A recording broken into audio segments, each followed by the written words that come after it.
Have you been accused of being bougie? No, I've been accused of a lot of things. Pushing, bullying, trafficking drugs. Our 5 favorite whiskeys for $35 or less. I'll kick us off. Okay. Freaking Benchmark. This is an easy one. This is a layup. I know you think a layup is easy. I could never do them. Okay, So these are still, best of my knowledge, $26.99, $27. Benchmark Top Floor, Benchmark Full Proof. Both of these are fantastic. They're butterscotchy. Yeah, they might have a little bit of youth on them. I think they're about 4 or 5 years old. But at that price point, incredible value. It's Buffalo Trace you can actually get your hands on. So this is my absolute favorite. So butterscotchy, I love it.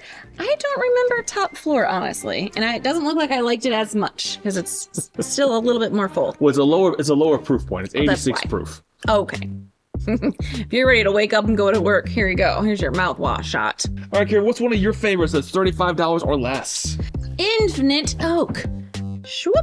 Infinite Oak. This is actually EC8. This is actually one of our barrel picks for our Patreon fam. Patreon.com/shelfturds or Patreon.com/the Bourbon Wrench. This is a 4-state blend. But then when I drink it, I'm getting this like Whopper candy kind of a malt taste.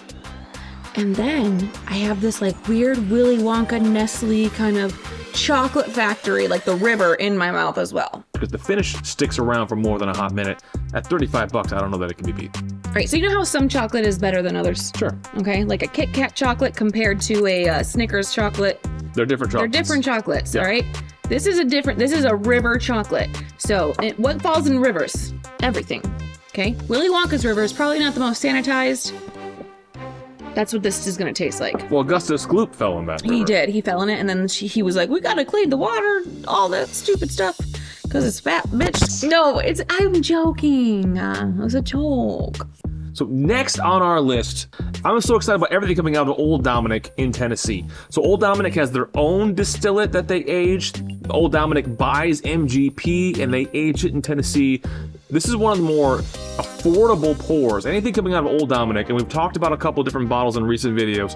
We have not talked about this one yet, also out of Old Dominick. This is their own distillate. It's 4 years old. It's a mash bill that is 75% corn, 13% rye, and 12% malted barley, 85 proof, $34.99, aged at least 4 years. Kira has never had a sip of this. This is on this list because of me. I want you to try it. Smells like raisins, like when you open up a little box of raisins. I'll give you that. I would say raisin, and then I think on the nose, I might be able to identify this as Tennessee on the nose. Tennessee with a lot of crushed up raisins. Raisins, not grapes, not like a wine. Super oaky, and it's very dry.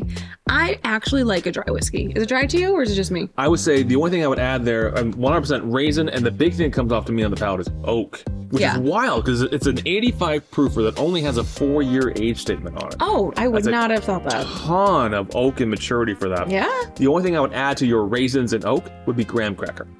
There's a definite graham cracker in there, and if you take all that and you give it a slight Tennessee vibe, so not like a Dickel minerality, but a slight Tennessee vibe, more like a Chattanooga whiskey, more like a Heaven's Door whiskey, something like that, that's what this is. Very surprised. To us, 85 proof is extremely low, right? It's so low. As far as a low proof whiskey goes, this is right up there with some of the best, sub 90 proof whiskeys that I've had. It's just a different flavor profile.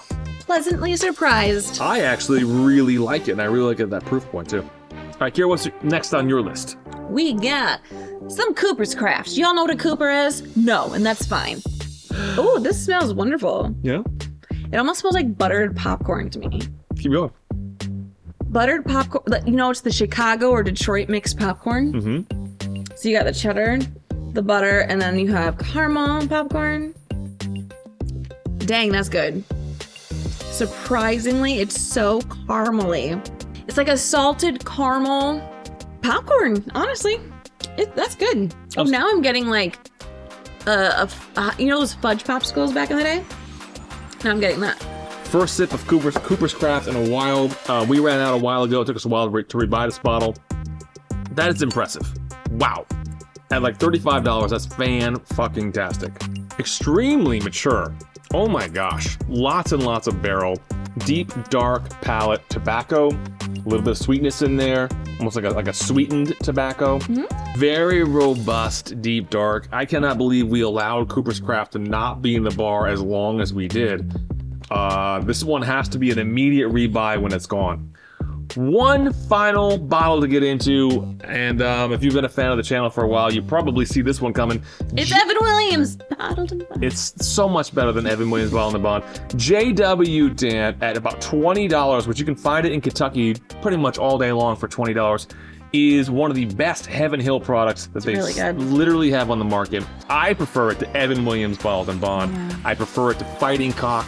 I thought I preferred it to Heaven Hill 7-year, but in a blind test, Heaven Hill 7-year Bottled and Bond actually beat this one out. But one of the best $20 bourbons you can find. Still a very good contestant. And if you can locate this ever, you should get like 4 or 5 bottles because it is damn delicious. And after a while, you're not even gonna care that it has a screw top. Like literally, and I know bourbon prices are going up, right? I know bourbon prices are going up, people are getting upset about it, but there are so many fantastic offerings still down in a really affordable range. Like we just talked about 5 of them, right? But just thinking about this Cooper's Craft, the benchmark products, Old Dominick, Infinite Oak, I mean, just a ton of value pours. Flavor profiles are fantastic, still have some age, have a bar full of these kinds of whiskeys. When the holidays come up, shitty, right? Yeah. Drink it away, okay? Drink it away. All right, your birthday comes up, no one called. Drink it away. Drink it away. Your eggs cost too much. Drink it away. Give me another definition for what a Cooper is. Okay, a Cooper. They find you somewhere where you're just like walking aimlessly around, and then they take you, they take people, okay? They herd them into a coop. They go, I'm gonna coop you up. That's a Cooper. Do the people want to be cooped? Nope. So sort of like a Cooper camp?